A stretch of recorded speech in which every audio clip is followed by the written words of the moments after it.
है, इसमें दो केस हम स्टडी करेंगे। केस 1 में जो है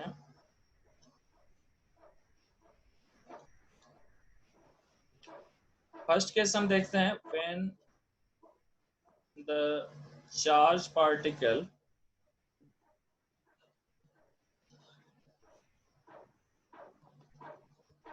is moving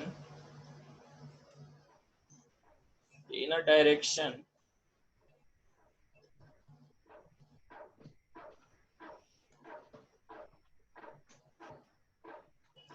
perpendicular to the magnetic field.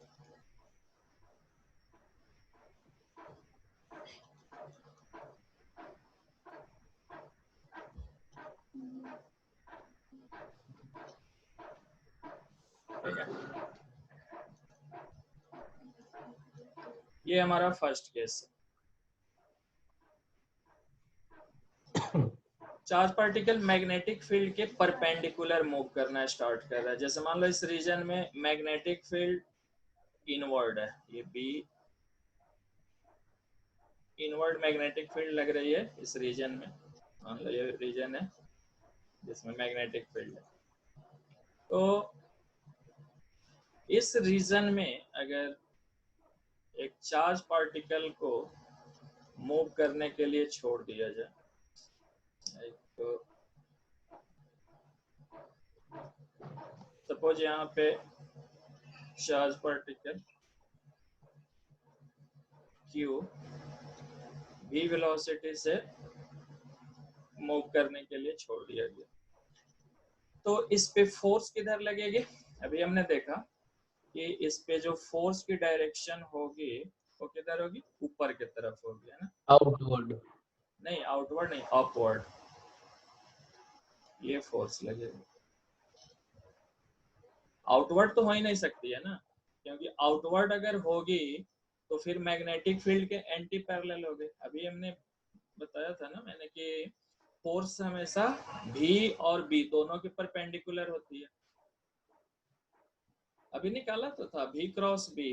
भी किधर है? राइट वर्ड्स है, और बी फॉरवर्ड होगी, फॉरवर्ड। हाँ, अपवर्ड होगी। चलो, तो इस फोर्स के कारण ये जो चार्ज पार्टिकल है ना, अब सीधी लाइन में नहीं जाएगी, बल्कि थोड़ी सी ये डेविएट हो जाएगी। ठीक है, फोर्स के डायरेक्शन में ये डेविएट होगी, स्ट्रेट नहीं जाएगी। तो मान लो यहाँ पे चार्ज पार्टिकल आ गया। अब इस पॉइंट पे वेलोसिटी की डायरेक्शन टेंजेंशियल होती है हमेशा। अब इधर भी हो गई, राइट।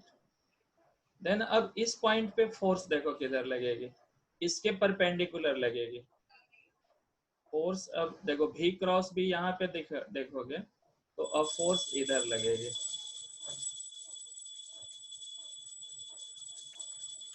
अब ये फोर्स फिर इसको बेंड कर देगा।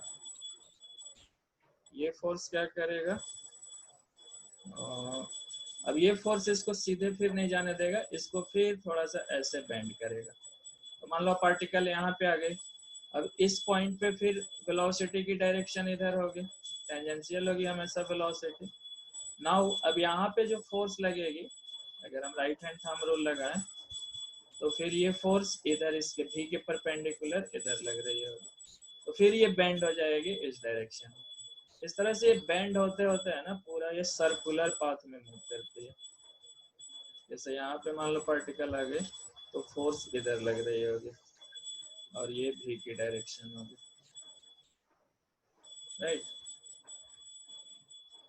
तो इस केस में क्या होता है, चार्ज पार्टिकल सर्कुलर पाथ में मूव करता है और उस सर्कुलर पाथ की सेंटर के तरफ फोर्स हमेशा डायरेक्ट करता है।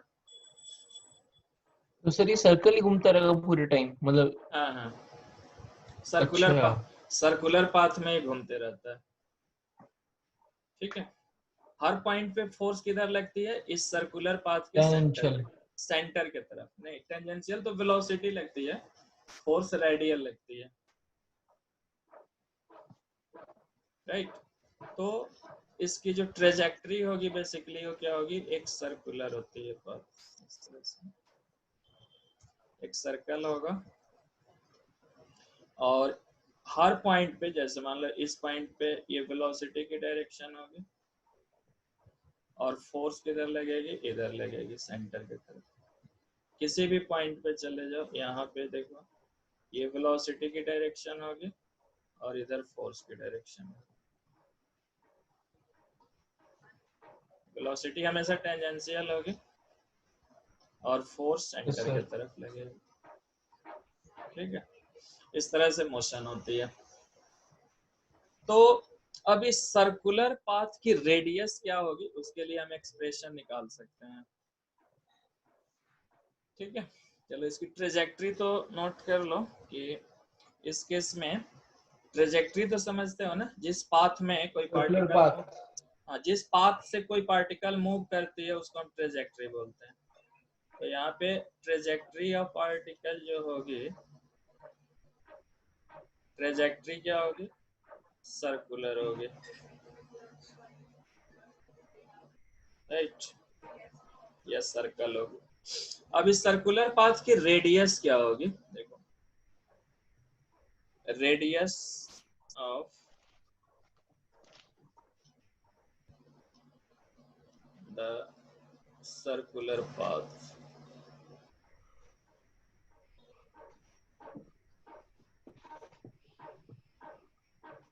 इस सर्कुलर पाथ की रेडियस हम कैसे निकालेंगे। ये मान लो सर्कुलर पाथ है, ओ इधर फोर्स लग रही है F और वेलोसिटी है टेंजेंशियल, वेलोसिटी की मैग्नीट्यूड है v, इस पाथ की रेडियस r है, मान लो ये r है। अगर ये जो पार्टिकल है इसकी चार्ज तो q थी, मान लिया जाए इसकी मास m है। ठीक है, तो देखो यहाँ पे सेंटर की तरफ फोर्स कितनी लग रही है, F, राइट। और ये यस F, सर। ये F कितनी होगी, Q भी B, क्योंकि यहाँ पे V और B के बीच का एंगल क्या है, 90 है। यस तो सर। B हमने लिया है इनवर्ड, ये B है। तो इस पे जो फोर्स लग रही है मैग्नेटिक फील्ड के कारण, दैट इज Q भी है ना। सर आपने बाहर की दिखाया मैग्नेटिक फील्ड। पूरे रीजन में ही लग रही है मैग्नेटिक फील्ड, तो इधर भी लग रही अच्छा, है, इस पूरे रीजन में ही मैग्नेटिक फील्ड लग रही है, इस पूरे रीजन में सर ये मैग्नेटिक आपने फील्ड ओ है। लिखा, थीटा बना रखा है बीच में। ये O लिखा सेंटर के लिए, ओके सर। इस पूरे रीजन में मैग्नेटिक फील्ड लग रही है। तो फोर्स जो इस पे लग रही है, या better to write magnetic force, या the force on the particle due to magnetic field, due to magnetic field is F Q भी B, बिकॉज यहाँ पे थीटा कितना है, 90 है ना। ये तो समझ रहे हो। सर्कुलर पाथ में मोशन के लिए एक सेंट्रीपिटल फोर्स का होना जरूरी होता है, हमने पढ़ा था 11th में। क्या देर से रिपीट करना। सर्कुलर पाथ में मोशन तभी पॉसिबल है जब सेंट्रीपिटल फोर्स अवेलेबल हो, है ना। Yes sir. बिना सेंट्रीपिटल फोर्स के सर्कुलर पाथ में मोशन पॉसिबल नहीं है। या यूं कह सकते हो कि सेंट्रीपिटल फोर्स प्रोवाइड करने के लिए एक फोर्स का होना जरूरी है। तो यहाँ पे सेंट्रीपिटल फोर्स यही मैग्नेटिक फोर्स प्रोवाइड करेगा। ठीक है, so this magnetic force, this force, तो सिर्फ इस केस के लिए, हर केस के लिए ये सेंट्रीपिटल फोर्स है। नहीं ये मैग्नेटिक फील्ड के केस के लिए ना, इस केस के लिए, हर केस में अलग होता है।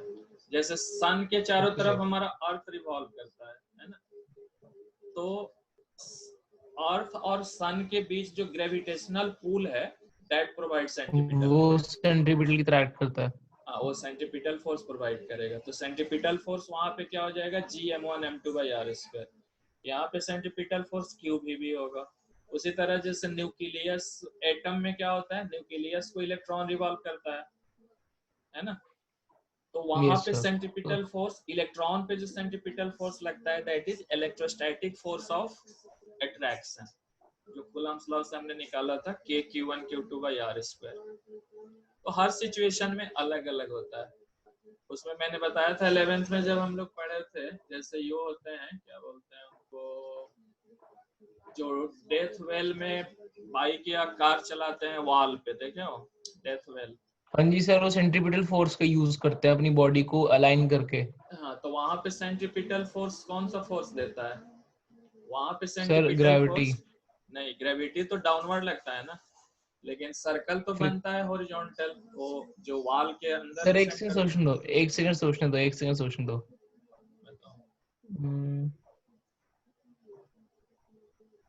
फ्रिक्शन। नहीं, नॉर्मल रिएक्शन, नॉर्मल रिएक्शन। जैसे गाड़ी वाल को दबाता है ना, तो उधर से नॉर्मल सेंटर की तरफ लगाता है आउटवर्ड। अच्छा। तो नॉर्मल रिएक्शन वहां पे सेंट्रीपिटल फोर्स देता है। तो हर जगह कहीं भी फ्रिक्शन कहाँ पे देता है, जैसे सर्कुलर टर्न है, मान लो कोई फ्लैट रोड है और वहां पे सर्कुलर टर्न है रोड पे, तो गाड़ी के टायर और रोड के बीच जो फ्रिक्शन होती है दैट प्रोवाइड सेंट्रीपिटल फोर्स। और यदि इंक्लाइन कर दिया जाता है रोड को, बेंडिंग और बैंकिंग ऑफ रोड पढ़े थे, ठीक है। तो बैंकिंग में क्या होता है, जब बैंक कर दिया जाता है ना रोड को, तो नॉर्मल रिएक्शन का एक कंपोनेंट और फ्रिक्शन का एक कंपोनेंट दोनों मिलके सेंट्रीपिटल फोर्स देते हैं, इसलिए स्पीड बढ़ जाता है, राइट। तो यहाँ पे बेसिकली यही फोर्स सेंट्रीपिटल फोर्स प्रोवाइड करेगा। तो this force F provides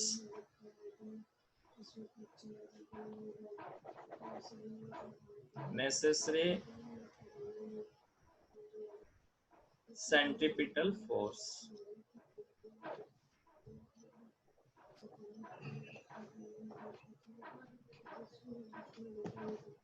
right,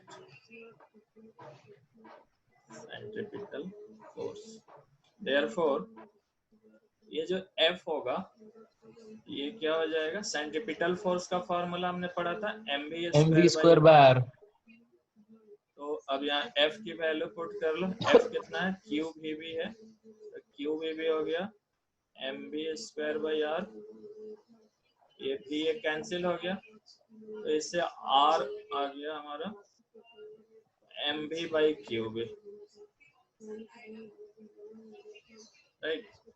तो ये एक्सप्रेशन है रेडियस का,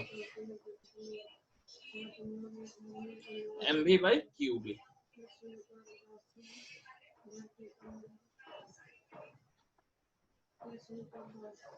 समझ गया। तो ओके अगर सर, समझ गया। Q चार्ज है, मतलब कोई पार्टिकल है जिसपे चार्ज Q है, मास m है उसकी, उसको अगर v कांस्टेंट वेलोसिटी से, यूनिफॉर्म वेलोसिटी v से मैग्नेटिक फील्ड में, यूनिफॉर्म मैग्नेटिक फील्ड में, ये भी कंडीशन होना चाहिए, b वैरी नहीं करना चाहिए, b should be uniform. b uniform magnetic field में मूव अगर करेगा तो particle will move in a circular path of radius mv by qv। समझ गए। Yes sir. चलो अब एक चीज बताओ कि क्या मैग्नेटिक इस केस में जब चार्ज पार्टिकल मूव कर रहा है सर्कुलर पाथ में, मतलब मैग्नेटिक फील्ड के परपेंडिकुलर हमने मूव करने के लिए छोड़ा था, तो ये मूव किया सर्कुलर पाथ में, तो क्या इस केस में पार्टिकल की काइनेटिक एनर्जी इंक्रीज करेगी, फोर्स तो इस पे लग रही है मैग्नेटिक फील्ड का, है ना। तो इस फोर्स के कारण क्या पार्टिकल की काइनेटिक एनर्जी इंक्रीज करेगी। हाँ सर, मेरे को तो लगता है क्योंकि उसकी मोशन। फोर्स लग रही है, तो फोर्स लग रही है तो एनर्जी भी इंक्रीज करनी चाहिए या वेलोसिटी इंक्रीज करनी चाहिए। एनर्जी तो तभी यस बढ़ेगी सर। जब वेलोसिटी बढ़ेगी, लेकिन नहीं, इस केस में नहीं होती है। क्यों नहीं होगी? क्योंकि v कांस्टेंट है। नहीं, v और b, देखो हमने देखा ना कि हर पॉइंट पे, सॉरी, v और फोर्स मतलब वेलोसिटी और फोर्स हर पॉइंट पे क्या होती है? Perpendicular perpendicular. To each other होती है ना। जैसे यहाँ पे वेलोसिटी इधर है तो फोर्स इधर लग रही है, यहाँ पे वेलोसिटी इधर है तो फोर्स इधर लग रही है। हर पॉइंट पे, किसी भी पॉइंट पे देखा जाए तो वेलोसिटी और force perpendicular to each other होती है। इसका मतलब पार्टिकल पे वर्क डन होगा क्या? वर्क डन का फॉर्मूला हमने क्या पढ़ा था? Force into displacement into cos theta, है ना। Fs cos theta work done का फॉर्मूला होता है। सर पॉज होगी सर आपकी वीडियो। हम्म, कुछ नहीं सर, आपकी वीडियो पॉज हो गई थी, अब आ गई। अच्छा, मैं कह रहा हूँ वर्क डन कितना होता है? Fs cos theta. Yes sir. तो इस कंडीशन में बताओ वर्क डन कितनी होगी? फोर्स और डिस्प्लेसमेंट दिस सो डायरेक्शन में। cos 90 0 हो गया। हाँ, तो यहाँ पे वर्क डन 0 हो गया। वर्क ही तो एनर्जी है ना, वर्क और एनर्जी क्या होता है? इक्विवेलेंट है। तो वर्क जब तक नहीं होगी तब तक एनर्जी में भी कोई गेन या लॉस नहीं होगी, ठीक है। तो पार्टिकल की काइनेटिक एनर्जी कांस्टेंट रहती है, समझ गए? Yes sir. तो यहाँ पे हम लिख सकते हैं नो वर्क इज डन। ये 1 मार्क क्वेश्चन में बोर्ड में भी पूछ देते हैं, जेई वगैरह में भी पूछ देते हैं। No work is done by the magnetic force. इस केस में जब परपेंडिकुलर है तो मैग्नेटिक फील्ड है ना, no work is done by the magnetic field on the particle,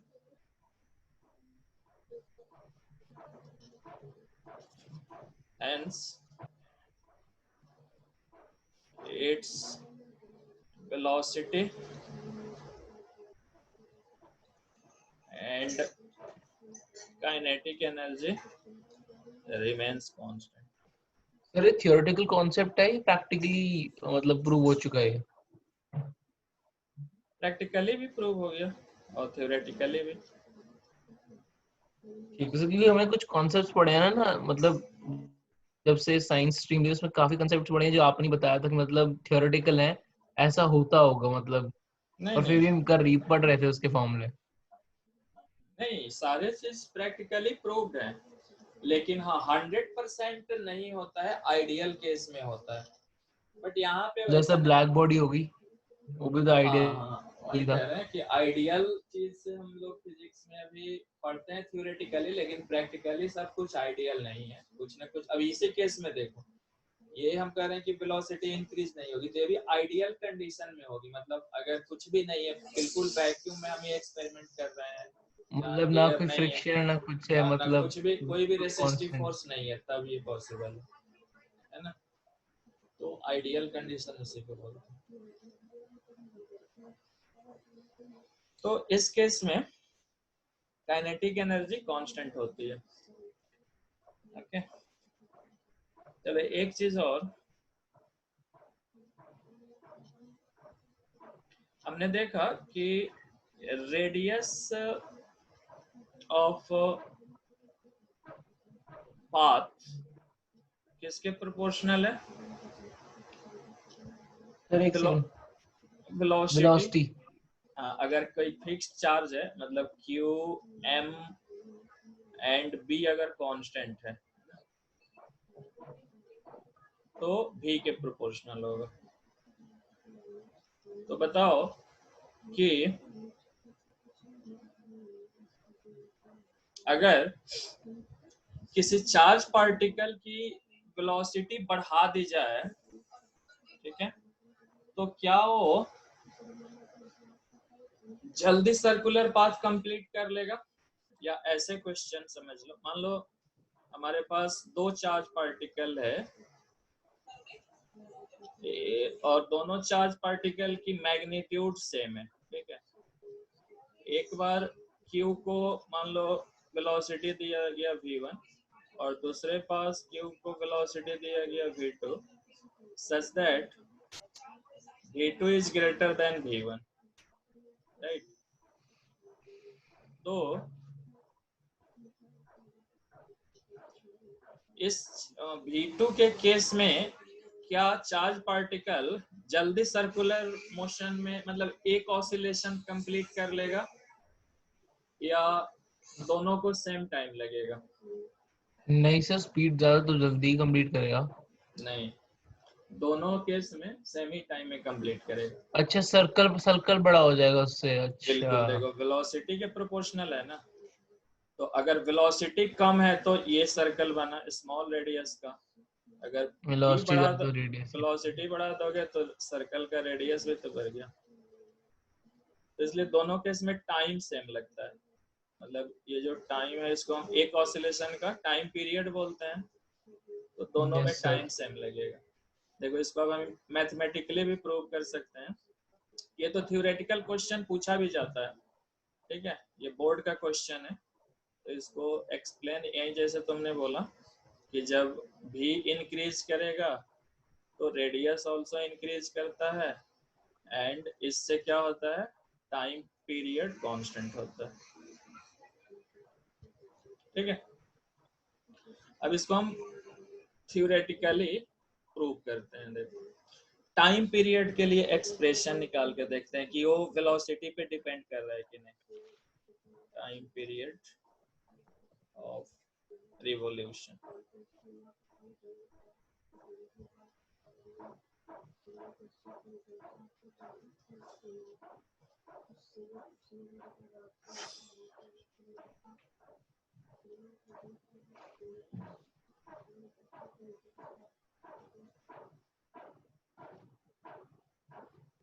time period of revolution कितनी होगी, वन रिवॉल्यूशन में डिस्टेंस कितना ट्रेवल करेगा, 2πr के बराबर, 2πr। और स्पीड से इसको डिवाइड कर देंगे तो ये टाइम पीरियड निकल यस जाएगा। सर। अब देखो r के लिए हमने एक्सप्रेशन निकाला था अभी mv/qb,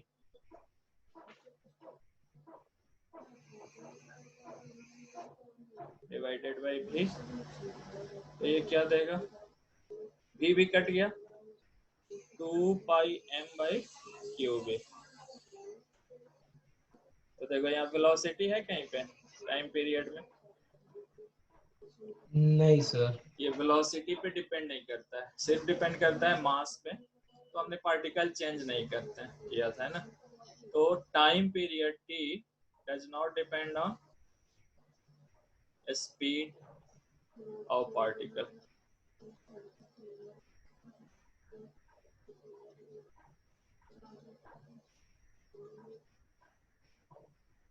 समझ रहे हो? Yes sir. तो ये एक इंटरेस्टिंग थिंग है कि चाहे हम जितना भी स्पीड से चार्ज पार्टिकल को मैग्नेटिक फील्ड में परपेंडिकुलर डायरेक्शन टाइम में तो नहीं कुछ, लगेगा तो काफी वो हो गया। हाँ, सही में इंटरेस्टिंग है। है ना, ऐसे तो लगता है कि वेलोसिटी ज्यादा देंगे तो जल्दी कंप्लीट करें, मतलब अगर इनफाइनाइट स्पीड होगी तो इनफाइनाइट बड़ा सर्कल बन जाएगा रेडियस का, पर स्पीड टाइम उतना ही रहेगा। टाइम उतनी ही रहेगी। अब देखो इससे हम फ्रीक्वेंसी ऑफ रिवॉल्यूशन भी निकाल सकते हैं। उल्टा कर दो उस पूरा। फ्रीक्वेंसी इसका रेसिप्रोकल होता है 1/t, ये हो जाएगा qb/,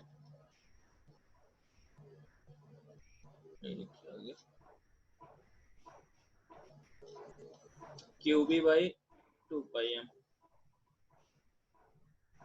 ठीक है, ये फ्रीक्वेंसी का एक्सप्रेशन है।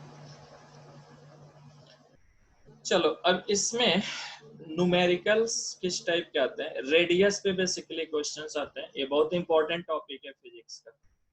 मोशन ऑफ चार्ज पार्टिकल है, मैग्नेटिक फील्ड और इलेक्ट्रिक फील्ड भी।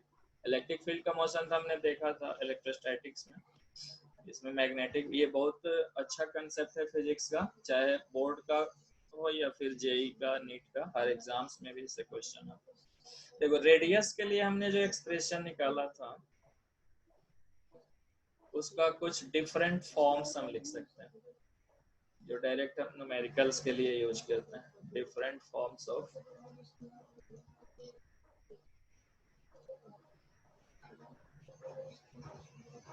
The expression for radius.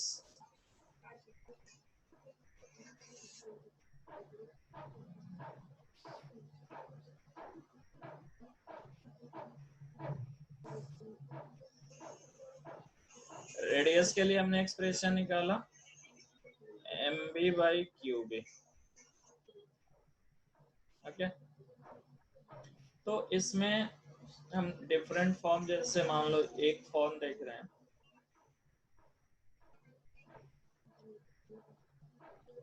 Particle की अगर काइनेटिक एनर्जी गिवन है, if k is the kinetic energy. Sir ये अभी हम उस केस 1 के अंदर चल रहा है सब।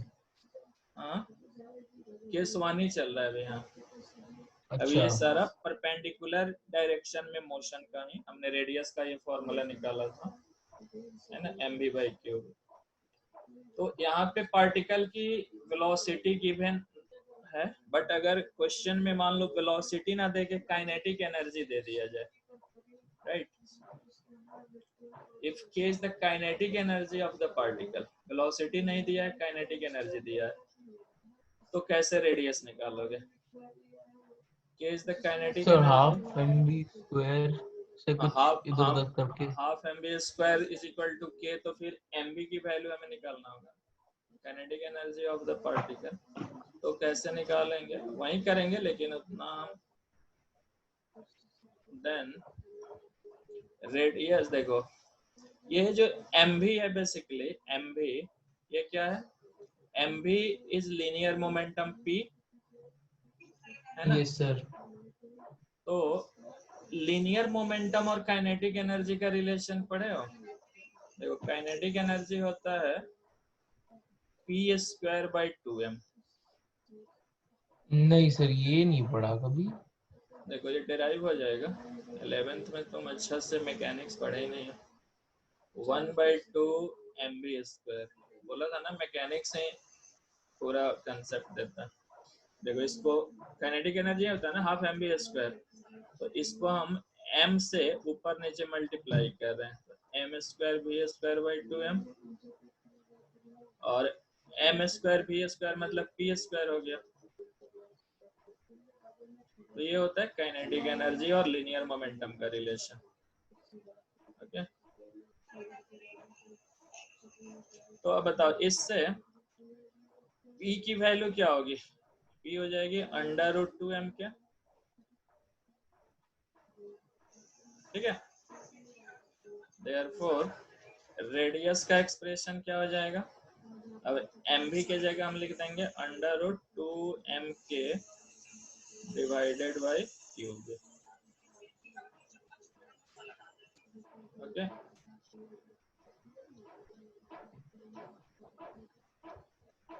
तो ये फॉर्मूला हम यूज करेंगे अगर काइनेटिक एनर्जी गिवन है, देन रेडियस का क्या हो जाएगा एक्सप्रेशन, √2m के बाय क्यूब।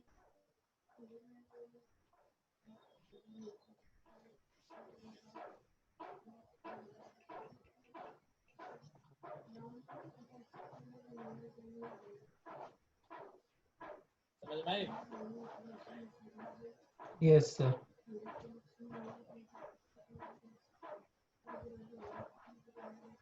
चलो दूसरा, कभी कभी क्या करता है कि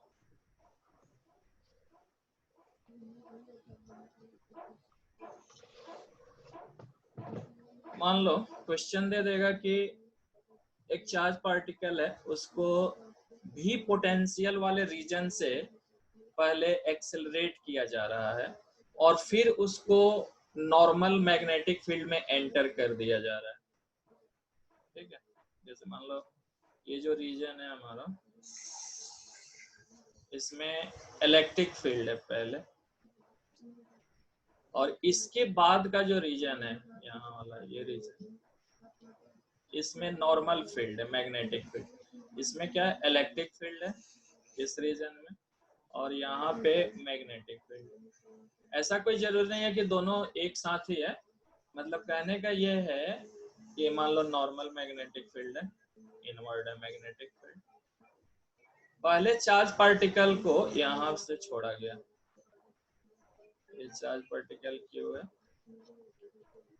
v वेलोसिटी से इसको छोड़ा गया, तो पहले इलेक्ट्रिक फील्ड को क्रॉस करेगा, फिर मैग्नेटिक फील्ड में आएगा। इलेक्ट्रिक फील्ड के कारण इस रीजन में जो पोटेंशियल एग्जिस्ट कर रही है वो भी है, कांस्टेंट फील्ड है यहाँ पे भी, समझ रहे हो? इस रीजन में भी क्या है, ये भी है कांस्टेंट फील्ड। हाँ, पोटेंशियल है ये, इलेक्ट्रिक पोटेंशियल, इलेक्ट्रिक पोटेंशियल। तो इस कांस्टेंट पोटेंशियल वाले रीजन में इस चार्ज पार्टिकल को पहले मूव करने के लिए छोड़ा गया, उसके बाद जब इस रीजन को क्रॉस किया तब magnetic field, normal magnetic field में इसको एंटर किया जा रहा है। तो बताओ अब इसकी रेडियस इसमें आएगा, इस फील्ड में इसके पास, तो फिर यहाँ तो स्ट्रेट लाइन है, ये मूव करेगी ऐसे सीधी जाएगी, इलेक्ट्रिक फील्ड की डायरेक्शन अगर इधर है तो इसमें आएगी, तो फिर वो क्या करेगी, सर्कुलर पाथ तो ट्रेवल करेगी। तो अब जो इसकी रेडियस होगी आर, वो कितनी होगी? तो रेडियस का ये फॉर्मूला कैसे डिराइव करेंगे? अभी बता रहा हूँ, देखो रेडियस का फॉर्मूला अभी हमने काइनेटिक एनर्जी के टर्म्स में निकाला था, 2m k, फर्स्ट पार्ट अभी जो हमने डिस्कस किया, बाई क्यूब, राइट। यहाँ पे देखो कोई भी, जैसे ये फील्ड था हमारा इलेक्ट्रिक फील्ड, इसमें लग रहा है कोई भी चार्ज पार्टिकल जब भी पोटेंशियल से पास करेगा तो यहाँ पहुंचते पहुंचते इसकी काइनेटिक एनर्जी कितनी होगी, मतलब रीजन को जब पार करेगा ना तो इसकी काइनेटिक एनर्जी हो जाती है Q इंटू V, ये काइनेटिक एनर्जी होती है। पोटेंशियल का फॉर्मूला पढ़े थे ना, potential is defined as work done per unit charge, याद है? Yes sir. तो इसे वर्क डन कितना हो जाएगा, Q इंटू V, और इसी वर्क को तो काइनेटिक एनर्जी बोलते हैं। वर्क एंड काइनेटिक एनर्जी क्यों हुआ ना, मतलब इलेक्ट्रिक फील्ड चार्ज पे जितनी वर्क करेगी वही वर्क उसकी काइनेटिक एनर्जी हो जाएगी, समझ रहे हो? यस तो सर। चार्ज पार्टिकल क्यों भी काइनेटिक एनर्जी गेन करेगी, उस रीजन को जब क्रॉस करेगी तो उसकी काइनेटिक एनर्जी क्या हो जाएगी, क्यू भी हो जाएगी। तो यहाँ पे हम k के लिए पुट कर देंगे क्यू भी, तो रेडियस क्या हो गया बोलो, under root 2m3 upon Q B, ये अब रेडियस हो गया। या इसको अगर हम क्यू को एडजस्ट कर लें तो क्या लिख सकते हैं, अंडर रूट 2m भी अपॉन क्यू बी स्क्वायर, ऐसे लिख, एक ही बात हो गया है ना, क्योंकि इस पे रूट लगाओगे तो क्यू स्क्वायर हो जाएगा और ये बी स्क्वायर, तो एक क्यू कैंसिल हो गया। इस फॉर्म में लिखो या इस फॉर्म में रखो, याद रखो एक ही बात, बस कंसेप्ट समझना है कि अगर इलेक्ट्रिक फील्ड से पास करेगा चार्ज तो उसकी काइनेटिक एनर्जी कितनी होगी, क्यू इंटू भी हो जाएगी। समझ आ गया सर, ये वाला समझ आ गया, क्यूबी वाला। आ गया? Yes sir. ठीक है, तो ये दो केसेस है। अब इस पे देखो क्वेश्चंस कैसे पूछे जाते हैं।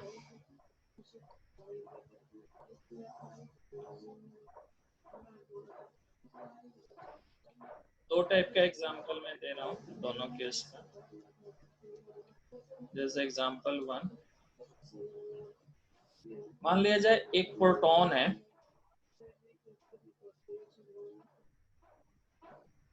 a proton and an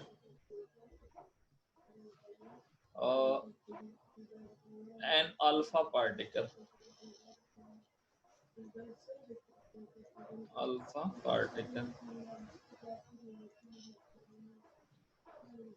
move in a uniform magnetic field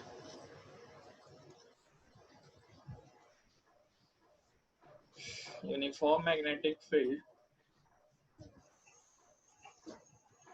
perpendicular to it, ये कंडीशन होना चाहिए है ना। अगर परपेंडिकुलर नहीं है तो फिर हम दूसरा केस पढ़ेंगे। Perpendicular to it with same kinetic energy,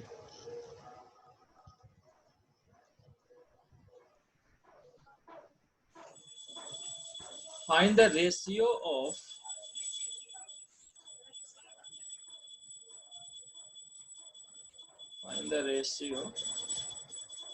the radii of the circular paths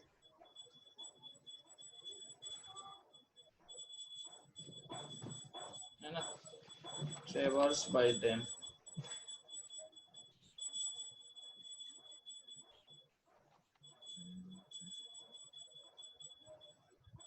ये क्वेश्चन है, एक प्रोटॉन है और एक अल्फा पार्टिकल है, दोनों यूनिफॉर्म मैग्नेटिक फील्ड में परपेंडिकुलर टू इट मूव कर रहे हैं सेम काइनेटिक एनर्जी से। तो दोनों जो सर्कुलर पाथ ट्रेवर्स करेंगे उनकी रेडियाई का रेशियो क्या होगी, ठीक है। दोनों सर्कुलर पाथ में तो एक मान लो ये प्रोटॉन का सर्कुलर पाथ है, तो इसकी रेडियस अगर मान लिया जाए r प्रोटॉन है rp, और दूसरा ये सर्कुलर पाथ बना रहा है अल्फा पार्टिकल r अल्फा, ठीक। देन हमें फाइंड क्या करना है, radius of proton and radius of alpha particle की रेशियो, ये फाइंड करना है। समझ रहे हो? Yes sir. तो इसको कैसे हम सॉल्व करेंगे, देखो यहाँ पे क्वेश्चन में क्या दिया है, same kinetic energy. Kinetic energy भी तो सेम हो गया इनका। हाँ, तो अभी हमने फॉर्मूला पढ़ा था रेडियस का काइनेटिक एनर्जी के टर्म में, √2m(k) डिवाइडेड बाई क्यूब। तो इससे अब इससे k निकालेंगे? नहीं, k भी नहीं निकालना है। देखो यहाँ पे k कांस्टेंट है ना, दोनों के केस में दोनों की काइनेटिक एनर्जी k है, इसकी भी काइनेटिक एनर्जी k है, इसकी भी काइनेटिक एनर्जी k है, सेम है। मैग्नेटिक फील्ड भी सेम है, यहाँ पे भी मैग्नेटिक फील्ड B है, यहाँ पे भी मैग्नेटिक फील्ड B है, ये मान लो इनवर्ड है। तो दोनों केस में क्या सेम हो गया, एक तो k सेम हो गया, एक B सेम हो गया। तो ये प्रोपोर्शनल किसका हो जाएगा, 2 भी कांस्टेंट है, तो √m/q के प्रोपोर्शनल हो गया रेडियस, है ना। बाकी सब तो सेम है, समझ रहे हो। रेडियस अब किसके प्रोपोर्शनल हो गया, √m/q के, क्योंकि k दोनों केस में सेम है, b दोनों केस के लिए सेम है, और 2 तो ऑलरेडी एक कांस्टेंट। तो बताओ अब ये एक्सप्रेशन क्या हो जाएगा हमारा, rp के लिए हम क्या लिख सकते हैं, √मास of proton mp divided by charge of proton multiplied by charge of alpha particle divided by √mass of alpha particle, ठीक है। समझ में आई बात है? Yes sir. अब बताओ, इसको हम थोड़ा सा और ऐसे भी लिख देंगे, मास को एक साथ कर लेते हैं, √मास of proton upon mass of alpha particle into charge of alpha particle upon charge of proton. Okay, ये हो गया। अब देखो मास और चार्ज, प्रोटॉन और अल्फा पार्टिकल का रिलेशन हमें पता होना चाहिए। अल्फा पार्टिकल पता है क्या होता है, अल्फा पार्टिकल होता है डबल आयनाइज्ड हीलियम एटम, क्या होता है सर, क्या होता है? डबली आयनाइज्ड हीलियम एटम। ये जो अल्फा पार्टिकल है ना, इसको सर हम मुझे एक भी वर्ड नहीं पता, मतलब जिस जो भी आपने बोले हैं मुझे। इसको हीलियम ही मान लेते हैं। 2 4 है ना हीलियम का, ये होता है 2 4। और मतलब हीलियम है एक तरह से डबली आयनाइज, मतलब इसमें से 2 आयन निकल जाता है, 2 इलेक्ट्रॉन निकल जाता है, He++ होता है वैसे। डबली आयनाइज हीलियम एटम होता है। और प्रोटॉन पता ही है हमें, प्रोटॉन की चार्ज 1 होती है, मास 1 होती है ना। Yes sir. तो देखो प्रोटॉन की चार्ज कितनी है, 1 यूनिट है, और अल्फा पार्टिकल की चार्ज 2 यूनिट है। मास इसकी 1 यूनिट है, तो इसकी 4 यूनिट है। तो रेशियो हम यहाँ से फाइंड कर सकते हैं। क्या हो जाएगी, देखो mass of next proton, page पे लिख लो। या ऐसे लिख लो। क्या कर रहे हो, नेक्स्ट पे? नेक्स्ट चलो पेज पे लिख लो सर, जगह नहीं है तो मैं तो कॉपी कर लिया सारा।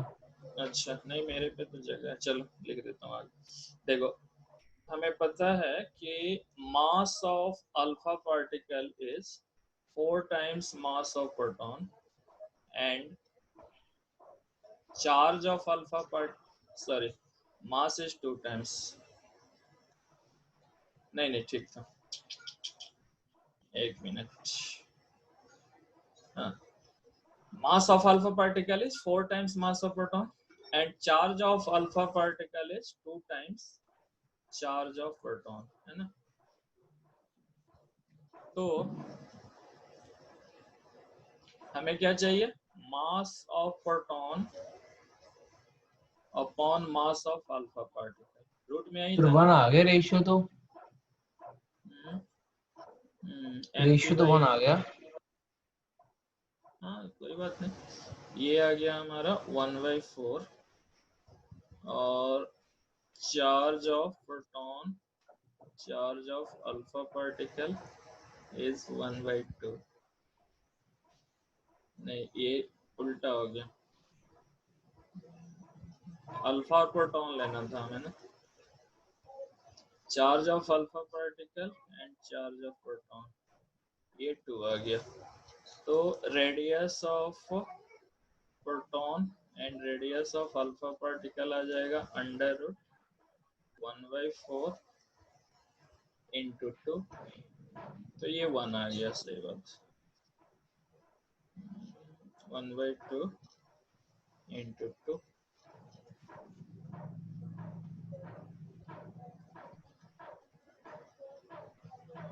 सीधा लिख दो 1, है ना।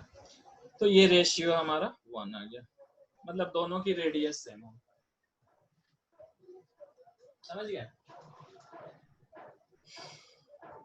अब चलो दूसरा टाइप का जो क्वेश्चन इसमें पूछ सकते हैं, एग्जाम्पल 2 देखो।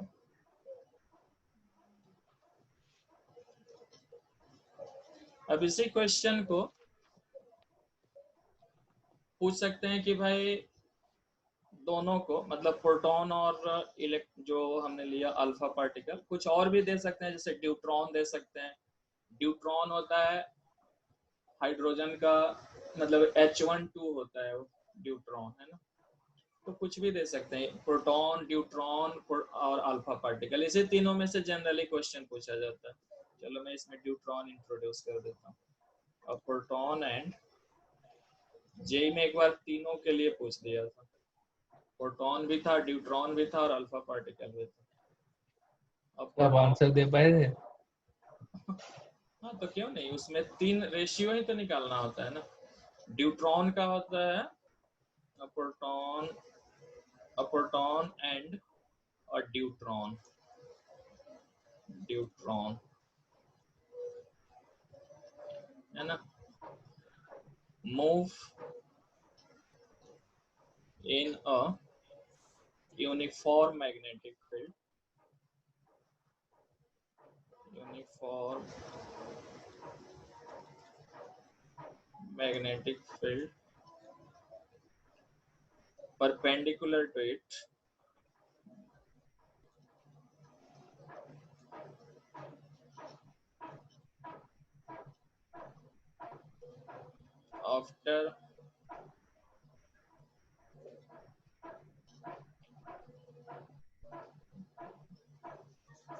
after moving through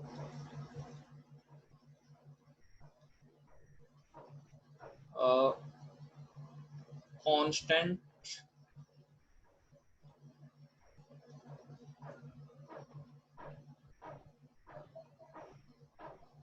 after moving through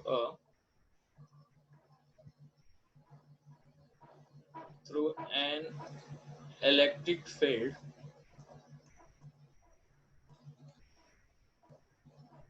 of constant potential V.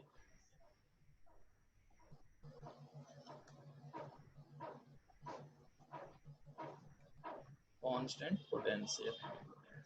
तो अब यहाँ पे रेशियो पूछ दिया फाइंड करने के लिए, मान लो find the ratio of the radii of the circular paths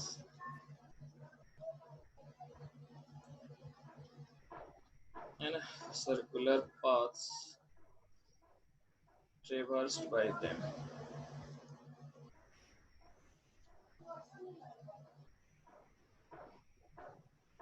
ठीक है, तो यहाँ पे क्या दिया देखो, पोटेंशियल अब आ गया, तो रेडियस का फॉर्मूला हमने क्या पढ़ा पोटेंशियल के टर्म में, √2m, के जगह हमने ले लिया था क्यू भी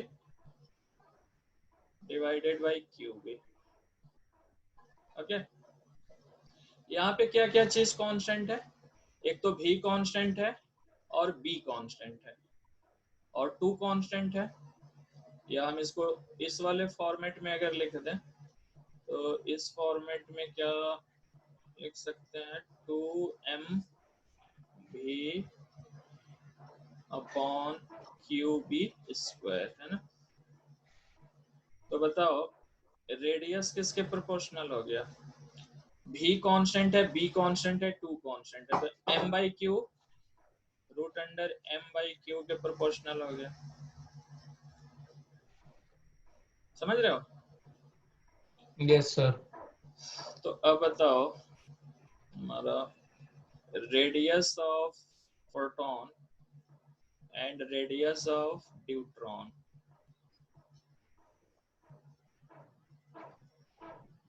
क्या हो जाएगी, √m/q मतलब mass of proton upon charge of proton into charge of neutron mass of neutron. Okay, yes sir. ये होगी। चलो अब हम मास उसी तरह देखो, प्रोटॉन जो होता है ना, ये तो हमने देख ही लिया, प्रोटॉन का चार्ज 1 होता है, मास भी 1 होता है। न्यूट्रॉन होता है एक्चुअली ये हाइड्रोजन होता है, सर प्रोटॉन सबसे बेस्ट है सर, सब कुछ 1 है इसका। हाँ, ड्यूट्रॉन वाई ड्यूटेरियम जो होता है ना हाइड्रोजन का आइसोटोप दूसरा वाला, हैवी वाटर। हाँ हेवी वाटर, तो इसका 1 चार्ज होता है, मास होता है 2, तो यहाँ से हम ले लेंगे रेशियो, अब निकल जाएगा ना, मतलब mass of 2md is equal to mp। Mass of neutron हो गया 2 into mass of proton and charge of neutron is equal to charge of proton, charge तो दोनों का सेम ही है, तो रेडियस क्या हो जाएगा, radius of proton and radius of neutron mp/md, है ना। तो देखो यहाँ md की जगह 2mp, तो 1/2 मतलब 1/√2 आ जाएगा ये, ठीक है। तो इस केस में ये आएगा रेशियो 1:√2। समझ गए? हाँ सर, बस एक डाउट है सर, बोर्ड वालों को इतना शौक क्यों है ये रेशियो का? रेशियो पूछ दिया इसलिए सिंपल है ना, अगर एग्जैक्ट वैल्यू पूछा जाए तब तो और लेंदी हो जाएगा ना, अब मास उतना कौन याद रखेगा। सर तो बहुत लेंदी हो जाएगा। इसीलिए रेशियो पूछा जाता है, नहीं तो मास ऑफ प्रोटॉन रखो, मास ऑफ न्यूट्रॉन रखो तो और लेंदी हो जाएगा क्वेश्चन, रेशियो नहीं पूछा जाता।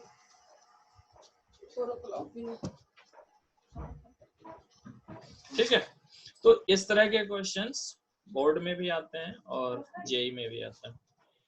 अब अगर तीनों होता तो क्या दिक्कत है, मान लो प्रोटॉन है, ड्यूट्रॉन है और अल्फा पार्टिकल भी है, उनको मान लो सेम काइनेटिक एनर्जी दे दिया गया या सेम पोटेंशियल दे दिया गया, तो रेशियो पूछ देगा। तो वहाँ रेशियो को एक्चुअली थोड़ा मैथमेटिक्स वहाँ लगाना पड़ता है। जैसे मान लो तो कैसे लेंगे फिर रेशियो? हाँ, जैसे इसी केस में मान लो, चलो मैं दिखा देता हूँ, इसी केस में मान लो प्रोटॉन, न्यूट्रॉन और अल्फा पार्टिकल भी होता, तो कैसे रेशियो लेते? 3 रेशियो आ जाता है ना। तो 3 रेशियो कैसे निकालेंगे? जैसे देखो, अगर तीनों होता, रेडियस का फॉर्मूला जो हमारा आ गया और ये प्रोपोर्शनल आ गया m/q के, है ना, ये आ गया। तो जैसे r अल्फा और r ड्यूट्रॉन, r प्रोटॉन, कुछ भी ले लो, मैं उल्टा ले लिया, जो भी पूछ दे ये पूछ देगा तीनों का, अल्फा, ड्यूट्रॉन और प्रोटॉन का। तो इसको कैसे निकालोगे? देखो r अल्फा और आर डी, ये हमने निकाल सकते हैं। ये क्या हो जाएगा, दो का निकाल के रेशियो को हम इक्वेट करेंगे। आर अल्फा और आर डी क्या होगा, यहाँ पे आएगा मास of alpha upon charge of alpha into charge of deuteron mass of deuteron, है ना। ये रेशियो क्या आ जाएगा, अल्फा और ड्यूट्रॉन का मास में क्या रिलेशन है, डबल है ना। ड्यूट्रॉन का मास 2 होता है और अल्फा का 4 टाइम्स होता है, तो डबल हो गया, ये यहाँ 2 आ जाएगा।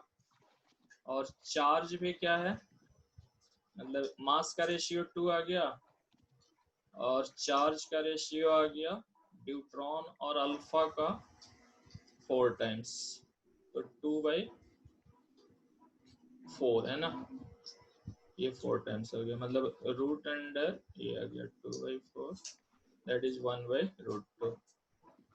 ओके, ये समझ गए अल्फा ड्यूट्रॉन का। देखो एक बस अल्फा, ये रिलेशन लिख दो यहाँ पे ना, मास और क्यू का बस। हाँ वही मैं और बता कोई रहा हूँ। नहीं। देखो प्रोटॉन के लिए 1 है, ड्यूट्रॉन का क्या है, ड्यूट्रॉन हमने एक्चुअली चलो डी ही लिख दिया। ड्यूट्रॉन का क्या होता है, 1 2 होता है, और अल्फा का क्या होता है, 2 4 होता है। तो देखो मास ऑफ अल्फा और mass of deuteron, mass of alpha कितना है, 4 है, और ड्यूट्रॉन का 2 है, तो एम अल्फा और एम डी 2 आ जाएगा ना। Yes sir. Mass of alpha 2 times mass of deuteron, तो ये 2 आ गया। अच्छा, चार्ज का रेशियो देखो, charge of deuteron to charge of alpha particle 2:1 हो जाएगा। अच्छा, 2:1 नहीं होगा तो गलत हो गया, ये 2 होगा, मतलब ये 1 आ गया, है ना। हाँ सर, क्योंकि 4 को काट देगा ना 2 नीचे वाला 2। ये 1 आ गया। चलो सिमिलरली अब हम ये निकालते हैं, आर डी और आर पी निकालते हैं, R D to R P. R D to R P क्या होगा, एम डी, हमने निकाला नहीं था अभी। हाँ ये निकाला भी था हमने, √2 हो गया सर डायरेक्टली। 1/√2 होगा, वहां हमने R P by R D निकाला था, है ना। तो यहाँ तो सर √2 हो गया ना। हाँ ये √2 हो जाएगा, Q D by M P, तो ये आ जाएगा √2। तो देखो हमें निकालना है तीनों का ये वाला रेशियो, सर आर आपने एक अल्फा, चीज उल्टी कर दी मेरे को लगता है। तो क्यूडी नीचे आना था, क्यूपी उधर मल्टीप्लाई होना था। देखो ये R P by R D 1/√2 आया था ना। तो नहीं अब नहीं सर, हम वो नहीं कह रहा सर, नेक्स्ट पेज पे जाना। क्या कर रहे हैं, तो बस आपने वो क्यू ये डी वाला, और क्यूपी का वो क्या कर दिया बस। हाँ अच्छा ये वाला, एक मिनट, एम डी बाई, अच्छा ये क्यू डी है, हाँ हाँ, बाकी तो सर √2 ही आ रहा है और क्योंकि ये, उसको उल्टा से हाँ ये निकाला था ये क्यू पी जंक्शन बाई में। पी, ठीक, यहाँ डी होगा, यहाँ पी। तो देखो हमारे पास क्या आ गया, R alpha upon R D is to R D upon R alpha R P sir, ये आ गया 1:√2। ठीक है, बट हमें क्या निकालना है, आर अल्फा आर डी और आर पी का रेशियो। तो ये जो दोनों टर्म है इसको इक्वल करना पड़ेगा। मतलब देखो, इसको हम लिख सकते हैं 1/1 और इसको √2/1, है ना। तो ये दोनों इक्वल होना चाहिए। मतलब ये आ गया हमारा 1:1 और √2:1। तो इस दोनों को हमें इक्वल करना पड़ेगा। इसको इक्वल करने के लिए हम क्या कर सकते हैं, यहाँ पे अगर 2√2, यहाँ पे √2 है तो नीचे भी या तो हमें √2 लाना पड़ेगा। तो √2 लाने के लिए ऊपर √2 और √2 से मल्टीप्लाई करना पड़ेगा, फिर ये √2:1 ऐसे आएगा, है ना। Yes sir. तो अब ये दोनों इक्वल हो गया, तो हम इसको लिख सकते हैं √2:√2:1, ये आएगा। ये मैथ्स का एक्चुअली रेशियो एंड प्रोपोर्शन का कंसेप्ट है। ये तो हमने करा ही नहीं। ये सब जूनियर क्लासेस में ये मैथ्स। चैप्टर हट गया था ना सर, आप मेरे को लगता है ये और एक लॉग चैप्टर हट गए थे सिलेबस से हमारे। रेशियो एंड प्रोपोर्शन तो जूनियर अरिथमेटिक का पोर्शन है, ये तो जूनियर क्लासेस में रेशियो प्रोपोर्शन नहीं पढ़ते। रेशियो इक्वल करना होता है हमें, तो इक्वेट या तो एलसीएम लेके इक्वल कर देते हैं।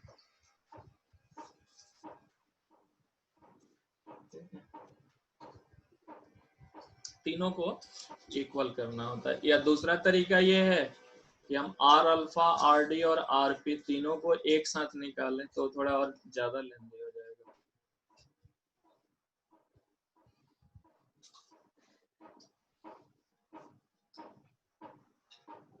क्योंकि जो हमारा आर अल्फा आएगा मतलब मास के टर्म में या इसमें डी के टर्म में,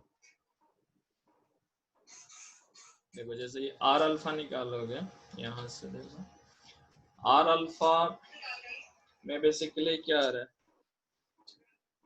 अगर हम डायरेक्ट फॉर्मूला सबका लिखते जाएं, देखो इस तरह का आएगा ना, √under mass of alpha upon charge of alpha, है ना। फिर यहाँ पे आएगा √, मास ऑफ ड्यूट्रॉन और चार्ज ऑफ ड्यूट्रॉन, और यहाँ आएगा मास of proton charge of proton, है ना। तो इसको लिख सकते हो, रूट तो तीनों में है तो रूट को हम हटा सकते हैं, तो ये सिंपली आ जाएगा mass of alpha charge of alpha. फिर इधर आ गया mass of deuteron charge of deuteron और mass of proton charge of proton, है ना। अब देखो इन तीनों मास का जो रेशियो है वो क्या है, अगर इसको हम मास ऑफ अल्फा 4 टाइम मतलब 4 यूनिट है तो ये 2 यूनिट है, ये 1 यूनिट है। उसी तरह चार्ज इसका 2 यूनिट है, ये 1 यूनिट है, ये 1 यूनिट है। तो ये बेसिकली क्या हो जाएगा, ये हो गया 4:1 और नहीं, रूट को अभी लेके ही चलना पड़ेगा हमें, रूट रखते हैं। ये बेसिकली आ गया इस तरह का आ जाएगा,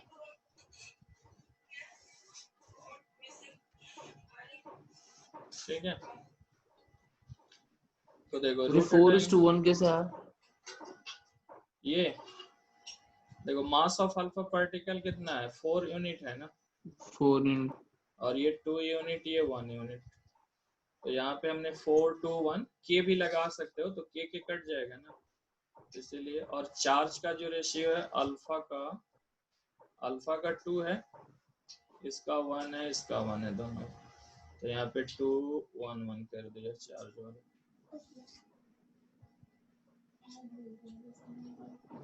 मतलब रेशियो के टर्म में हम ले रहे हैं ना, नहीं समझे? सर ये नीचे की कैलकुलेशन समझ नहीं आई कैसे आई ये।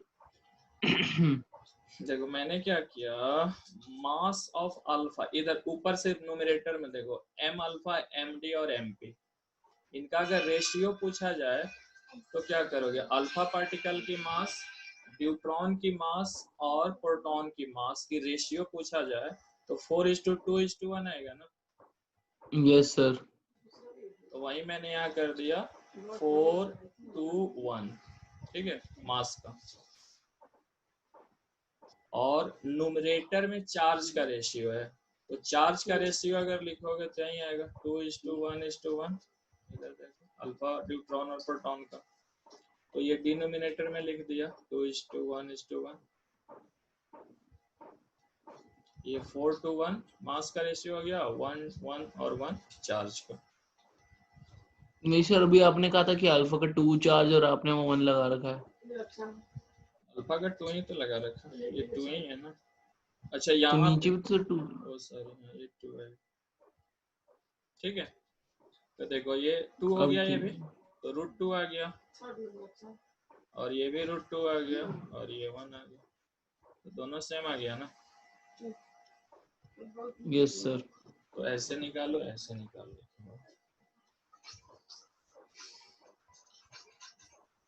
ठीक है। तो 3 केसेस में थोड़ा सा, ये जेई मेंस का क्वेश्चन है, जेई मेंस तो थोड़ा सा फंसा ही देता है। बोर्ड में सीधा 2 का पूछता है।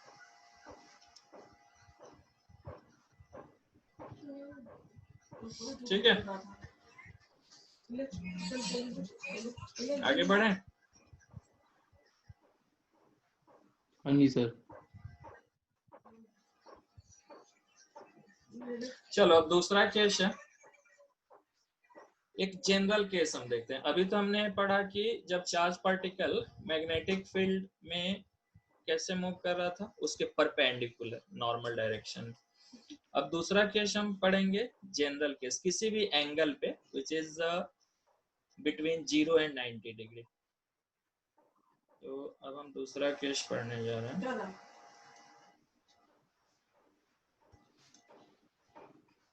ये है जनरल केस।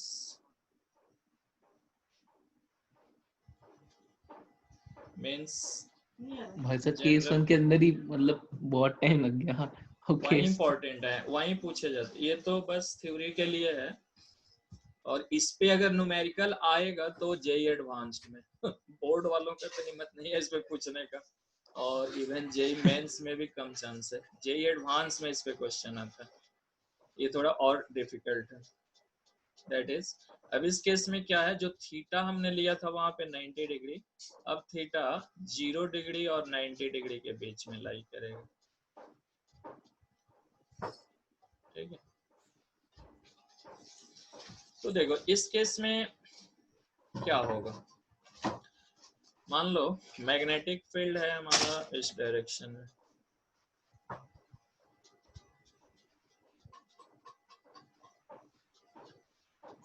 इस डायरेक्शन में मैग्नेटिक फील्ड है, और पार्टिकल को अब किसी एक थीटा एंगल पे हम प्रोजेक्ट कर रहे हैं, v का डायरेक्शन ये एंगल है थीटा, राइट।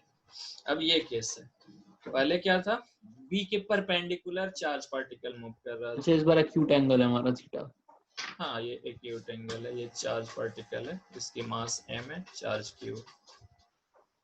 तो अब इसकी पाथ कैसी होगी, मतलब ट्रेजेक्टरी कैसी होगी, तो इसको हम क्या करते हैं, वेलोसिटी को 2 डायरेक्शन में रिजॉल्व कर देते हैं, जैसे हमने प्रोजेक्टाइल पढ़ा था 11th में, एक्स वाई। हाँ। तो बताओ इस v का कंपोनेंट हम ले लेंगे, एक कंपोनेंट b के डायरेक्शन में, इस डायरेक्शन में कंपोनेंट ले लेते हैं पैरेलल टू मैग्नेटिक फील्ड, इसको v पैरेलल में लिख रहा हूँ, तो इसकी वैल्यू क्या होगी, v cos थीटा, है ना। और दूसरी डायरेक्शन b के परपेंडिकुलर, इस डायरेक्शन में वेलोसिटी होगी, इसको मैं लिख दिया परपेंडिकुलर कंपोनेंट, और ये कितनी होगी v sin थीटा। ठीक है, तो particle has velocity v parallel means parallel to magnetic field v cos theta and perpendicular to magnetic field v perpendicular v sin theta। तो अब इस केस में क्या होगा, ये जो परपेंडिकुलर कंपोनेंट है v perpendicular that is v sin theta, इस कंपोनेंट के कारण क्या बनाएगा, एक सर्कल बनाएगा, जो अभी हमने प्रीवियस केस में पढ़ा है ना। इसके कारण पार्टिकल की जो ट्रेजेक्टरी होगी वो क्या होगी, सर्कुलर होगी। सर्कुलर। लेकिन ये जो v पैरेलल है ये मैग्नेटिक फील्ड के डायरेक्शन में है। तो हमने ये भी पढ़ा था कि अगर कोई चार्ज पार्टिकल मैग्नेटिक फील्ड के डायरेक्शन में भी वेलोसिटी से मूव करना स्टार्ट करता है, देन उस पे कोई भी फोर्स नहीं लगती है, फोर्स जीरो होती है। पढ़े थे ना? Yes sir. फोर्स का फॉर्मूला हमने क्या पढ़ा था, F equals to Q V B sine theta, ये पढ़ा था ना, Q V B sine theta. तो थीटा अगर जीरो है देन फोर्स जीरो पड़ा था ना, अगर थीटा जीरो है तो। Yes sir. कहने का मतलब ये है कि जो भी पैरेलल कंपोनेंट है, वेलोसिटी की पैरेलल कंपोनेंट, इस वेलोसिटी के कारण इस पे कोई फोर्स नहीं लगेगी, तो इसमें कोई डिफ्लेक्शन नहीं होगी इस डायरेक्शन में। तो होगा क्या, बेसिकली सर्कल तो फॉर्म करेगा भी परपेंडिकुलर के कारण, लेकिन इस भी पैरेलल के कारण डिफ्लेक्शन तो नहीं होगी, लेकिन इस डायरेक्शन में इसको क्या करेगा, धक्का देगा, पुश करेगा, है ना। समझ रहे हो मेरी बात? चार्ज पार्टिकल पे बेसिकली फोर्स किधर लगेगा, सिर्फ इस भी साइन थीटा के कारण फोर्स लगेगी, और इस भी साइन थीटा फोर्स के कारण पार्टिकल की जो ट्रेजेक्टरी होगी that will be circular, but circular trajectory रुकेगी नहीं, उसको ये भी पैरेलल दैट इज भी cos थीटा बी के डायरेक्शन में धक्का देगी, और इसलिए जो रिजल्टेंट पाथ इस केस में बनती है ना, वो मूविंग सर्कल बनती है, मतलब इस तरह से, और इसका नाम है हेलिक्स।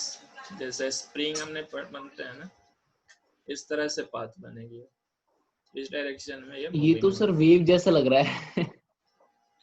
नहीं, वेव तो कुछ और होता है। नहीं वो वाली वेव नहीं सर, वो नहीं होती जो एक वो टॉय नहीं होता जो वेव्स बनाता है, खींचो तो। अच्छा, हाँ, रिंग रिंग टाइप का होता है वो। स्ट्रिंग की बोलते हैं उसको। हाँ वही। हाँ, उसी टाइप का, या स्प्रिंग मान लो।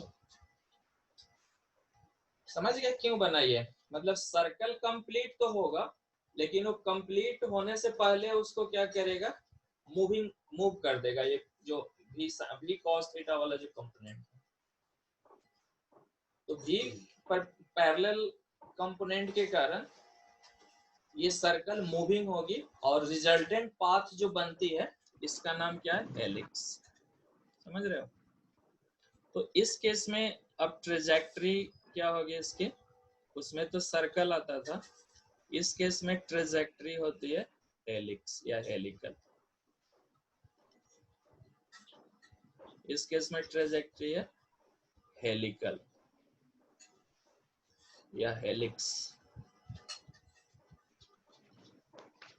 अब बताओ, ये मान लिया जाए अगर एक्स एक्सिस है और ये जो डायरेक्शन है, ऑब्वियसली ये वाई डायरेक्शन होगी, वाई एक्सिस की, तो ये जो हेलिक्स बनेगी ये किस प्लेन में बनेगी, ये बनेगी एक्स एक्सिस नहीं, एक्स जेड प्लेन में बनेगी ये।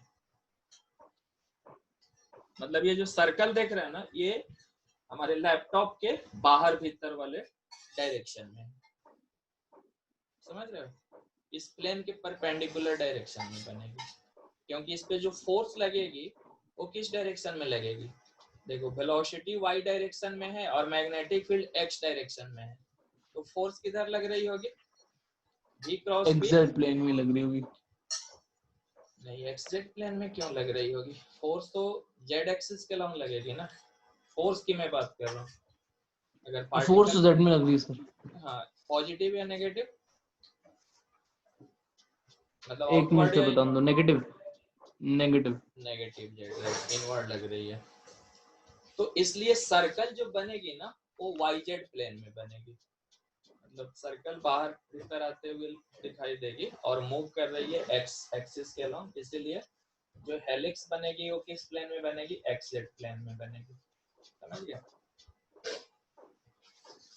अब इसकी ये जो हेलिक्स बनती है ना, इसकी भी रेडियस का फॉर्मूला हम निकाल सकते हैं, क्योंकि जितने भी ये सर्कल बन रहे हैं सबकी रेडियस सेम होगी।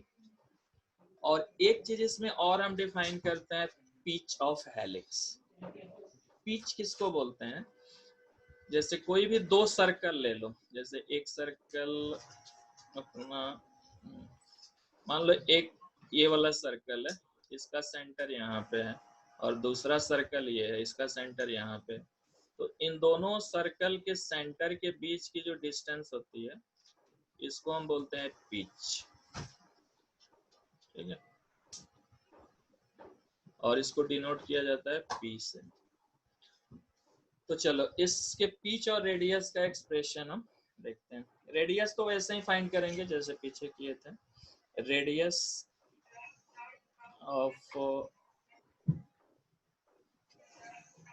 हेलिक्स। तो रेडियस के लिए यहाँ पे भी जो फोर्स लग रहा है वो कितना लगेगा? अब देखो यहाँ पे फोर्स लगेगी क्यू भी। अब भी यहाँ पे परपेंडिकुलर हमें लेना चाहिए, इनटू बी, क्योंकि ये भी परपेंडिकुलर है, इसी के कारण तो फोर्स लग रही है, इसके कारण तो कोई फोर्स लग ही नहीं रही है, भी पैरेलल के कारण। समझ रहे हो? Yes sir.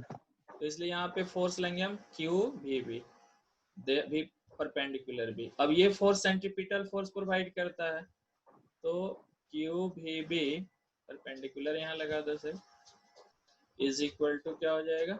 एम भी स्क्वायर। तो यहाँ पे भी परपेंडिकुलर है अपॉन आर। तो अब इससे आर का फॉर्मूला आ जाता है, ये कैंसिल हो गया भी, सेम ही आ गया, बस वही परपेंडिकुलर बन गया। हाँ सिर्फ यहाँ भी परपेंडिकुलर, मतलब भी साइन थीटा एक लगा लेंगे बस। तो यहाँ पे रेडियस आ जाता है एम भी साइन थीटा बाई आर। ठीक है, ये आ जाता है एम, सॉरी क्यू, एम भी sine theta upon QB. Q.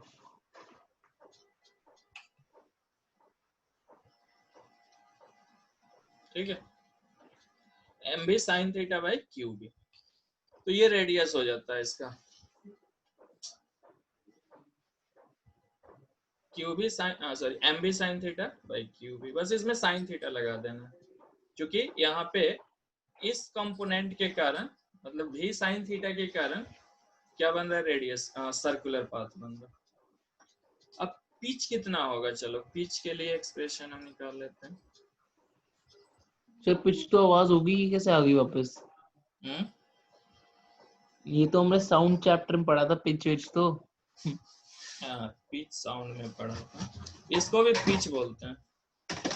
जैसे स्प्रिंग होता है ना, तो स्प्रिंग का जो दो सर्कल होता है उनके बीच की जो सेपरेशन होती है उसको पिच बोला जाता है, वही है पिच। पिच बेसिकली कितना होगा, इसको डिफाइन कैसे करोगे? It is the distance between the centers of the two consecutive circles. The two consecutive circles.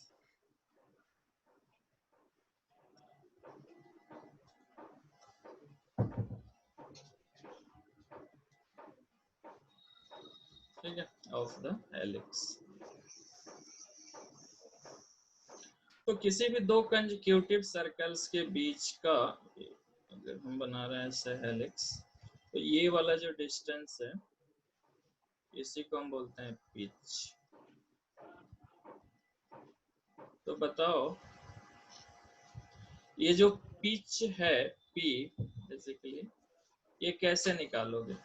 इस डायरेक्शन में वेलोसिटी हमने निकाल लिया है v parallel is equal to v cos theta, है ना? तो चार्ज पार्टिकल इस v cos थीटा वेलोसिटी से इस हॉरिजॉन्टल डायरेक्शन में मूव कर रही है, लेकिन यहाँ Yes, sir. से यहाँ तक मतलब एक सेंटर से दूसरे सेंटर तक आने में इसको टाइम कितना लगेगा? अगर टाइम हमें पता चल जाए तो वेलोसिटी को टाइम से मल्टीप्लाई कर देंगे। तो देखो ये जो टाइम होगी ना ये वन टाइम पीरियड लेगी। जब तक एक रोटेशन अच्छा फ्रीक्वेंसी लेगी? नहीं, वन टाइम पीरियड में जो टाइम लगेगी उतने टाइम में दूसरा सर्कल बनेगा ना। सर कैसे पता? वन ऑसिलेशन में ही तो कंप्लीट करेगा। जैसे देखो यहाँ पे एक सर मान लो यह पार्टिकल है तो एक रोटेशन कंप्लीट करने में इसको कितना टाइम लगेगा? One time period. Time period किसको हाँ बोलते जी हैं? Sir. Time period time taken in one rotation, है ना?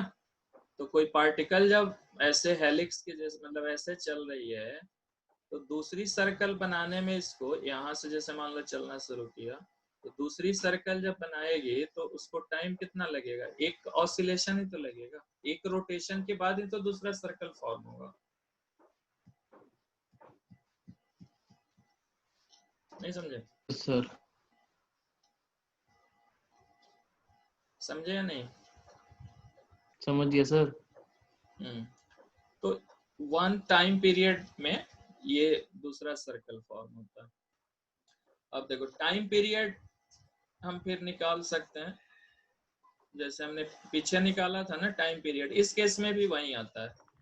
यहाँ पे भी टाइम पीरियड क्योंकि वेलोसिटी पे डिपेंड ही नहीं करता है, 2 पाई m बाई क्यू भी हमने निकाला था, वही इस केस में भी आएगा। क्योंकि चलो मैं इसको बता देता हूँ ये कैसे आया। देखो टाइम पीरियड कितना होगा? टाइम पीरियड हो जाएगा 2 पाई r डिवाइडेड बाई, ये हमने से डिराइव करा तो था अभी। हाँ पीछे ऊपर परपेंडिकुलर वाले केस में किया था, इस केस में भी मैं कह रहा हूँ सेम आएगा। यहाँ पे भी परपेंडिकुलर लेना होगा हमें। तो देखो यहाँ पे 2 पाई r आ गया हमारा, अभी हमने डिराइव किया ना, m भी साइन थीटा अपॉन q भी रेडियस के लिए, और ये जो भी परपेंडिकुलर है ये भी साइन थीटा है, तो ये भी साइन थीटा कट गया तो यही आ गया ना। समझ गए? Yes sir. सो टाइम पीरियड इसमें भी वही आता है। तो अब बताओ पिच क्या हो गए? देयरफॉर पिच हो जाएगी v पैरेलल कितना है हमारा? v cos theta into time period आ गया 2 पाई m बाई क्यूब। तो ये पिच के लिए एक्सप्रेशन देता है, v cos theta into 2 pi m by cube. ठीक है, तो ये सर दो से केस क्वेश्चन मिलेंगे बुक के अंदर मुझे? इसके इस पे सेकंड हाँ जी केस सर, केस 2 पे। केस 2 पे आई थिंक एनसीईआरटी और एसएल में तो नहीं मिलेगा, एचसी वर्मा देखोगे तो मिल जाएगा।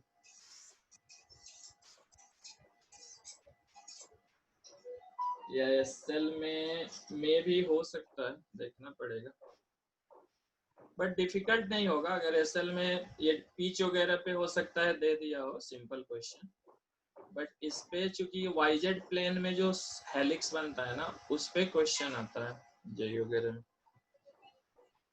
तो देख लेना क्वेश्चन अगर मिल जाता है। कोई कॉम्प्लेक्स क्वेश्चन तो मुझे नहीं लग रहा है कि एसएल में भी मिलेगा। हाँ अगर एचसी वर्मा देखोगे तो उसमें मिल जाएगा।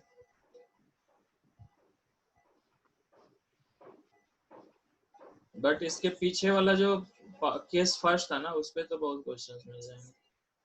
हाँ वो तो सर मैंने देख लिया अभी, एसएल खोल के भर भर क्वेश्चन दे रखे अच्छा हैं है उसमें। एसएल? मैं एसएल मेरे पास है नहीं अभी।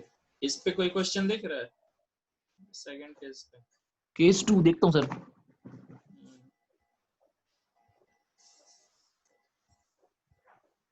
होगा आई थिंक, तो होगा भी तो सिंपल होगा पीच वगैरह निकालने के लिए।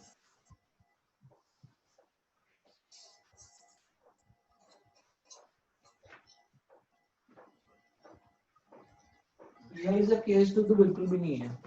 नहीं है ना? ये मेरे को अभी तक मिला नहीं, ये आगे होगा कहीं पे।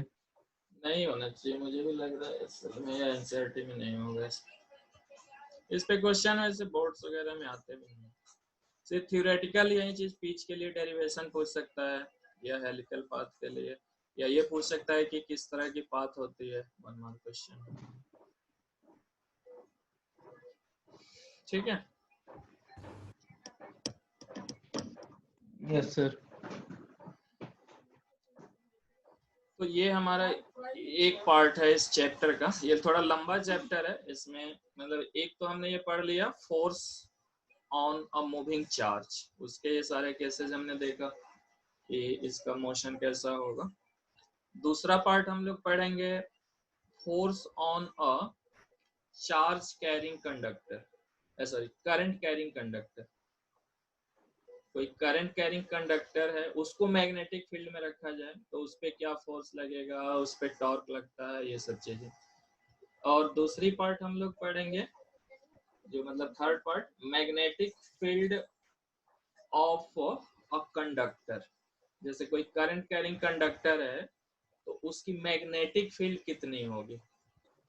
चार्ज के लिए नहीं पढ़ना है, बल्कि करंट कैरिंग कंडक्टर के कारण, कोई वायर है जिसमें करंट फ्लो हो रही है तो उसके कारण किसी पॉइंट पे मैग्नेटिक फील्ड कितनी होगी। अब डिफरेंट कॉन्फ़िगरेशन के कारण, जैसे स्ट्रेट वायर है तो उसका कितना होगा, सर्कुलर वायर है तो उसका कितना होगा, एक सोलेनॉइड है तो उसका कितना होगा, टॉरॉइड का कितना होगा, ये सब डिफरेंट केसेस हम पढ़ेंगे मैग्नेटिक फील्ड। ठीक है। फिर दो करंट कैरिंग कंडक्टर के बीच क्या फोर्स लगेगी वो भी हमें पढ़ना है। तो ये 12th क्लास में समझो ये सबसे लंबा चैप्टर भी है और इम्पोर्टेंट भी है, मतलब कंसेप्चुअल है, इससे बहुत सारे कंसेप्ट डेवलप होते हैं फिजिक्स। ठीक है, तो इसको आज यहीं पे कंक्लूड करते हैं। फोर्स वाला ये एक पार्ट हमारा हो गया। क्वेश्चंस करो। और पहले तो अभी तुम्हारे थर्ड चैप्टर वाला है, अभी पेंडिंग है ना? Yes sir. तो करो जितना हो सके। इसमें अगर क्वेश्चन मार्क करने के लिए अभी बुक में चलो मैं लेके खुद ही देख बैठ, लूंगा क्वेश्चन। हाँ देख लो, जो भी बोर्ड्स वगैरह में जो पूछे हैं ना वो वाले क्वेश्चन देख लेना, जितना कर सकते हो अभी तो कर लो टाइम। ठीक है।